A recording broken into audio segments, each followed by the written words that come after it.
आज हम बॉन की एक ऐसी बीमारी के बारे में बात करेंगे जो कैल्शियम की कमी के साथ साथ होती है। हमने सुना ही होगा कि हड्डियों की सारी बीमारियां कैल्शियम की कमी से होती है। ये बात ज्यादातर गलत है। ऐसा नहीं है कि सारी बीमारियां कैल्शियम की कमी से होती है। बहुत सारी बीमारियों के बहुत सारे अलग अलग कारण होते हैं। पर हम आज उस बीमारी के बारे में बात करेंगे जहां बॉन्स वीक हो जाती हैं और उसको हम ऑस्टियोपोरोसिस बोलते हैं। इसमें बॉन के अंदर स्ट्रेंथ की कमी भी हो जाती है। यानी कि जब आप कोई काम करने लगते हैं तो आप जल्दी थक जाते हैं, शरीर में ज्यादा एनर्जी फील नहीं होती है। स्पेशली अलग अलग एज ग्रुप में अलग अलग रीजंस के साथ होती है। तो वो डिपेंड करता है कि आपकी बॉन के अंदर की स्ट्रेंथ कितनी ज्यादा है। जैसा कि नाम है ऑस्टियोपोरोसिस, तो ऑस्टियो का मतलब बॉन होता है और पोरोसिस का मतलब पोर्स। तो जो बॉन के अंदर नॉर्मल पोर्स होते हैं उससे बड़े साइज के पोर बन जाते हैं अलग अलग सिचुएशंस में, जो कि ऑस्टियोपोरोसिस कहलाते हैं। इसकी वजह से बॉन में पेन होता है और कई सारे फ्रैक्चर्स के होने का खतरा बहुत बढ़ जाता है। जैसे एल्डरली एज में जो बुजुर्ग लोग होते हैं उनको बहुत कॉमनली छोटी सी इंजरी से ही हिप के फ्रैक्चर्स हो जाते हैं, स्पाइन के फ्रैक्चर्स हो जाते हैं और रिस्ट के फ्रैक्चर हो जाते हैं। ये तीनों फ्रैक्चर बहुत ज्यादा कॉमन होते हैं एल्डरली पॉपुलेशंस के अंदर। आमतौर से देखा गया है कि स्पाइन के फ्रैक्चर यानी कि जो वर्टिब्रा होती है बॉन की, वो कोलैप्स सबसे ज्यादा ऑस्टियोपोरोसिस की वजह से होती है। हिप के फ्रैक्चर्स टूटते हैं, जैसे नेक फीमर फ्रैक्चर हुआ या इंटरट्रोकेंटिक फ्रैक्चर्स हुए, ये काफी कॉमन फ्रैक्चर होते हैं एल्डरली यानी कि 60 के ऊपर की एज में काफी कॉमनली देखे जाते हैं। रिस्ट पे फ्रैक्चर्स भी बहुत ज्यादा कॉमनली देखे जाते हैं। और इनमें सबसे इंपॉर्टेंट बात होती है, जब कोई ऑस्टियोपोरोसिस का फ्रैक्चर होता है, यानी कि हम जब टेस्ट करा के देखते हैं ऑस्टियोपोरोसिस, तो पहली बार फ्रैक्चर होने के चांसेस भी बहुत ज्यादा होते हैं। और अगर एक बार किसी को एक हिप में या एक स्पाइन की वर्टिब्रा में फ्रैक्चर हो गया है तो दोबारा फ्रैक्चर होने का रिस्क भी हमेशा ज्यादा होता है। और बहुत छोटी सी ट्रिवियल चोट से ही फ्रैक्चर्स हो जाते हैं।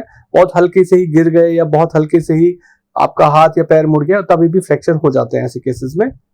ये फ्रैक्चर जो बॉन के तीन हिस्से होते हैं, जो बॉन का एंड का हिस्सा होता है जिसे हम एपिफाइसिस बोलते हैं, बॉन के उससे नीचे का एपिफाइसिस से नीचे का हिस्सा होता है उसे हम मेटाफाइसिस बोलते हैं, और बीच के हिस्से को हम डायफेजियल बोन बोलते हैं। तो जो मेटाफिजियल एरिया होता है वहां पे सबसे सॉफ्ट बोन होती है जिसे हम कैंसलस बोन भी बोलते हैं। तो सबसे ज्यादा नुकसान ऑस्टियोपोरोसिस की बीमारी में इस पर्टिकुलर बोन के पार्ट को, मेटाफिजियल पार्ट को ज्यादा होता है और उसकी वजह से उन पार्ट्स के अंदर फ्रैक्चर हो जाता है। तो बेसिकली ओवरऑल बॉन के अंदर कैल्शियम और फॉस्फेट तो बराबर होता है ऑस्टियोपोरोसिस के अंदर, पर जो बॉन की जो स्ट्रक्चर होती है वो ज्यादा पोर बड़े होने की वजह से वीकनिंग हो जाती है। पोर्स बड़े हो जाते हैं बॉन के ऑस्टियोपोरोसिस में। इमेजिन कर सकते हैं एक चीज जो कि बहुत ठोस है वो स्ट्रांग होती है, और एक ऐसी चीज जो कि बहुत पोर्स वाली है वो कंपैरेटिवली ज्यादा वीक होती है। ये बीमारी एल्डरली एज में ज्यादा होती है। इसके अलग एक और बीमारी होती है जिसे हम ऑस्टियोमेलेशिया बोलते हैं। ऑस्टियो का मतलब होता है बॉन, मलेशिया का मतलब होता है सॉफ्टनिंग।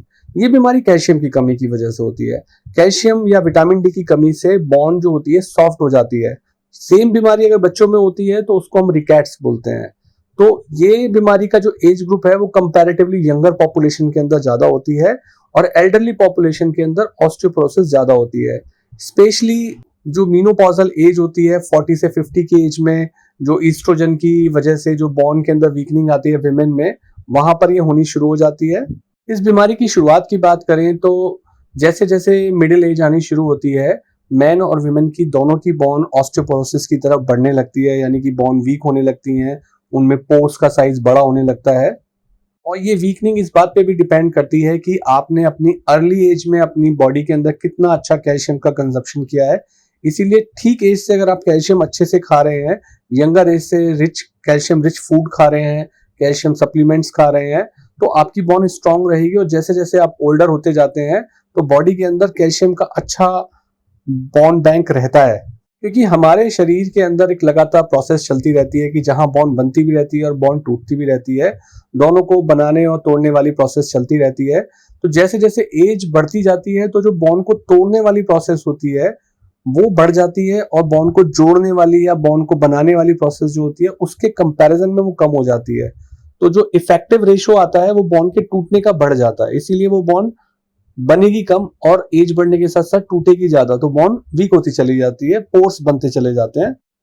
20-25 साल की एज तक हम अपनी मैक्सिमम बॉन और कैल्शियम के डिपॉजिट को बना पाते हैं अपनी बॉन के अंदर, और उसके बाद की एज में वो धीरे धीरे बैलेंस बिगड़ना शुरू हो जाता है। पर विमेन के अंदर हार्मोनल चेंज की वजह से, मेनोपॉज की वजह से जो हार्मोन्स होते हैं उस रीजन की वजह से बोन जल्दी वीक हो जाती है, जल्दी डिके होना शुरू हो जाता है, ऑस्टियोपोरोसिस जल्दी आना शुरू हो जाता है। इसीलिए जो विमेन में ऑस्टियोपोरोसिस होती है उसको हम पोस्ट मेनोपॉजल बोलते हैं। ये नॉर्मली ट्रेबिकुलर बॉन जो होती है, मेटाफिजियल बॉन जिसकी हमने बात की थी, उन पे ज्यादा असर डलता है। इसीलिए विमेन के अंदर जो फ्रैक्चर्स होते हैं सबसे कॉमन रिस्ट के फ्रैक्चर्स होते हैं 40-45 से लेके 60 तक की एज के अंदर। उसके बाद जाके दूसरी बॉन्स में फ्रैक्चर्स होते हैं। दूसरा जो हम एज रिलेटेड वाली ऑस्टियोपोरोसिस बोलते हैं, जो विमेन में और मैन में दोनों होती है, वो 60-65 साल की बाद से स्टार्ट होती है। और उसके बाद दोनों तरीके की बॉन जो होती है, जो हमने बात की थी कि एक कॉम्पैक्ट बॉन होती है बॉडी के अंदर और एक ट्रेबिकुलर। ट्रेबिकुलर का मतलब होता है जिसमें जाली जाली वाली स्ट्रक्चर्स होती हैं, जिसे हम टेक्निकली ट्रेबिकुलर या कैंसलस बॉन बोलते हैं। तो दोनों तरीके की बॉन एज बढ़ने के साथ वो खराब होती है। पर पोस्ट मेनोपॉजल जो बात की थी विमेन के अंदर, शुरुआती स्टेज में सिर्फ और सिर्फ कैंसलस बॉन जाती है। तो इसके अंदर भी देखा जाता है कि वर्टिब्रा के फ्रैक्चर्स काफी कॉमन हो जाते हैं और हिप के फ्रैक्चर्स काफी कॉमन होते हैं अगर 60 साल के ऊपर की एज है तो। जो ओल्ड एज में होने वाली ऑस्टियोपोरोसिस है उसको पहचानने का तरीका एक्सरे से भी होता है। जब हम पेशेंट के एक्सरे कराते हैं तो उनकी लॉन्ग बॉन के एक्सरे में हम देखते हैं कि जो बॉन की बाहरी परत होती है, जिसे हम कॉर्टिकल लेयर बोलते हैं, वो थिन हो जाती है। जो यंग पेशेंट होते हैं उसके मुकाबले वो थिन्ड आउट हो जाती है। तो एक्सरे देख के भी पता लग जाता है कि इनकी बॉन काफी ऑस्टियोपोरोटिक है, जो काफी आसानी से टूट सकती है। अब अगर कारण की बात करें तो हमने दो कारण देखे, एक तो विमेन में पोस्ट मेनोपॉजल, दूसरा ओल्ड एज की वजह से। उसके अलावा जो लोग बहुत कम काम करते हैं, जिनका फिजिकल वर्कआउट कम होता है, चलना फिरना कम होता है, उन लोगों के अंदर ऑस्टियोपोरोसिस बहुत कॉमन है। जो लोग स्मोकिंग करते हैं या अल्कोहल लेते हैं या कुछ खास तरीके की मेडिसिन होती हैं जिनकी वजह से भी ऑस्टियोपोरोसिस होता है, उनको भी ज्यादा डर रहता है ऑस्टियोपोरोसिस होने के। तो इसके लिए हम एक टेस्ट कराते हैं नॉर्मली, जिसको हम डेक्सा स्कैन या बीएमडी स्कोर बोलते हैं। ये दो अलग अलग टेक्निक से होता है। एक टेक्निक तो जो नॉर्मल होती है, जो मास लेवल पे पता लगाने के लिए होती है कि अगर बहुत बड़ी पॉपुलेशन है और हमें जल्दी से पता करना है, तो अल्ट्रासाउंड बेस एक टेक्निक होती है, एक मशीन आती है जिससे हम चेक कर लेते हैं कि इसको ऑस्टियोपोरोसिस है पेशेंट को या नहीं है। दूसरी मशीन जो होती है वो एक्सरे के बेसिस की मशीन होती है, जो हॉस्पिटल्स के अंदर मिलती है। वहां पे दो तरीके के स्कोर्स होते हैं, टी स्कोर और जेड स्कोर। टी स्कोर का मतलब होता है कि हम एक यंग पेशेंट के मुकाबले आपकी एज मैच करते हैं और तब आपके स्कोर को देखते हैं कि वो कितना आ रहा है। और जेड स्कोर जो होता है, हम आप ही की एज के बराबर के कितनी बॉन होनी चाहिए उससे मैच करते हैं। मतलब आप ही की एज में जो ज्यादातर लोग होते हैं उसके मुकाबले आपकी बॉन कैसी है, उसके हिसाब से कंपैरिजन करते हैं। इसको हम जेड स्कोर बोलते हैं। उसके अलग अलग क्राइटेरिया होते हैं कि कब हम उसे वीक और कब हम उसे ठीक मानते हैं। तो इस स्कोर का फायदा ये होता है कि हम जब ऐसे सिम्टम्स के साथ, पेशेंट बॉन पेन के साथ, थकावट के साथ, लेथार्जीनेस के साथ आते हैं, एज अप्रोप्रिएट लग रही है, एक्सरे में बॉन वीक लग रही है, और हमने स्कोर करा के देखा, बीएमडी डेक्सा स्कैन करा के देखा, और अगर वो टी स्कोर जो होता है हमारा -2.5 से ऊपर आ रहा है, तो इसका मतलब बॉन बहुत ही ज्यादा वीक है और उसमें फ्रैक्चर होने के चांसेस बहुत ज्यादा हैं।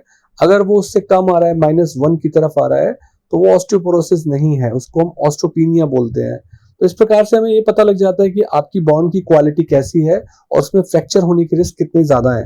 बेसिक सा पैरामीटर ये होता है कि अगर -1 से -2.5 का स्कोर आता है तो ऑस्टियोपेनिया है, यानी बॉन वीक तो है पर अभी इतनी वीक नहीं हो जिसे हम ऑस्टियोपोरोसिस बोलते हैं। अगर स्कोर हमारा डेक्सा स्कैन में -2.5 से भी ज्यादा आ रहा है तो इसका मतलब है आपकी बॉन बहुत ज्यादा वीक है, ऑस्टियोपोरोसिस बहुत ज्यादा है और फ्रैक्चर का रिस्क बहुत ज्यादा है। नॉर्मल जो बॉन होती है वो -0.1 से कम वाली होती है। उसके अलावा हम जब ये चेक कराते हैं तो कुछ ब्लड के टेस्ट भी करा के देखते हैं, जिसमें हम कैल्शियम स्टडी करा के देखते हैं।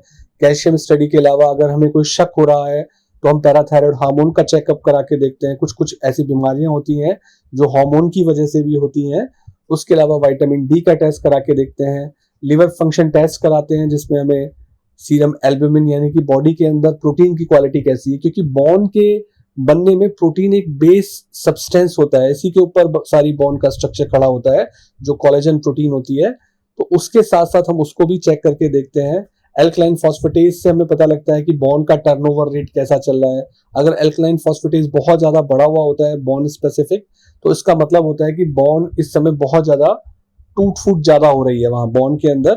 और आजकल इंडिया में जैसे विटामिन डी की डेफिशिएंसी इतनी ज्यादा कॉमन है, तो विटामिन डी तो साथ में दिया ही जाता है, क्योंकि विटामिन डी अगर आपकी बॉडी में नहीं है तो जो कैल्शियम हमारे खाने में या और सोर्सेज से आ रहा है वो बॉडी में एब्जॉर्ब ही नहीं हो पाएगा सही तरीके से।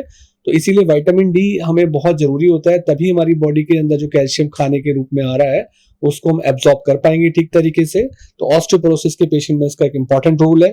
अब जब इसके इलाज की बात आती है, पहली सबसे इंपॉर्टेंट ड्रग जो होती है वो एक पूरा ग्रुप है जिसको हम बिसफॉस्फोनेट बोलते हैं। ये दवाइयां जो होती हैं, जब बॉन की हमने दो प्रोसेस की बात की थी कि बॉन बनती भी है और टूटती भी है, तो इन दवाइयों का काम होता है बिसफॉस्फोनेट ग्रुप की कि टूटने की प्रोसेस को ये कम कर देती हैं, यानी कि बॉन्ड टूटेगी कम और उसके ऊपर नई बॉन्ड लगातार बनती चली जाएगी। तो उससे बॉन्ड जल्दी कमजोर नहीं होगी, ऑस्टियोपोरोसिस थम जाएगी थोड़ी सी। हालांकि हर फूल के साथ कांटे भी होते हैं, इसके लॉन्ग टर्म लेने से कुछ नुकसान भी होते हैं, कुछ कॉम्प्लिकेशंस भी होते हैं, कुछ तरीके के फ्रैक्चर्स होने के चांसेस होते हैं, पर नॉर्मली ये काफी लाभदायक दवाई होती है। इसके अलावा एक कैल्सिटोनिन नाम की दवाई आती है जो कि नेजल स्प्रे की फॉर्म में दी जाती है, जो ऑस्टियोपोरोटिक फ्रैक्चर से होने वाले पेन में भी बड़ा फायदा करती है। और ये भी एक तरीके का हार्मोन है जो कि ऑस्टियोक्लास्ट की एक्टिविटी को कम करता है, तो बोन के टूटने की गतिविधि को कम करता है। ऐसे ही एक और ड्रग आती है जिसे हम डेनोसोमैब बोलते हैं, वो भी काफी लाभदायक होती है, पर ये सब डॉक्टर की सलाह से ली जानी चाहिए। तो अभी तो हमने बात की थी वो दवाइयां कि जो बॉन के टूटने की गति को कम करती हैं ताकि बॉन लगातार बनती रहे। दूसरा जो ग्रुप होता है वो बॉन को बनाने में मदद करती है। तो ब्रेन में एक हार्मोन होता है जिसका काम होता है बॉन को बनाने का, उसको हम बोलते हैं पैराथायरॉयड हार्मोन। उसी का एक आर्टिफिशियल फॉर्मेट होता है जिसे हम टेरिपेराटाइड के नाम से जानते हैं। इसका काम होता है कि ये बॉन को बनाती है और इसको हम इंजेक्टेबल की फॉर्म में देते हैं। बाकी नॉर्मल विटामिन डी और कैल्शियम का सप्लीमेंट्स तो लेना ही चाहिए। नॉर्मली 1 ग्राम कैल्शियम सफिशिएंट रहता है। विटामिन डी की जो कमी नहीं होनी चाहिए, उसको आप डेली फॉर्मेट में भी ले सकते हैं, लगभग 400-500 इंटरनेशनल यूनिट के उसमें, या उसकी वीकली डोज भी ले सकते हैं आप। तो नॉर्मल कंडीशन में कैल्शियम और विटामिन डी तो आपको लेते रहना चाहिए, डाइटरी फॉर्म में भी और टैबलेट की फॉर्म में भी। पर जब टी स्कोर हम चेक करते हैं वो -2.5 से ज्यादा आ रहा है, तो तब हमें देखना चाहिए कि हम ये सारी ट्रीटमेंट को स्टार्ट करें डॉक्टर की सलाह के साथ। और प्रिवेंटिव वाली बात यही है कि शुरुआत से ही कैल्शियम और विटामिन डी का अच्छा सप्लीमेंट लेना चाहिए, ताकि ओल्ड एज में जाके आपकी बोन की स्ट्रेंथ अच्छी खासी बनी रहे।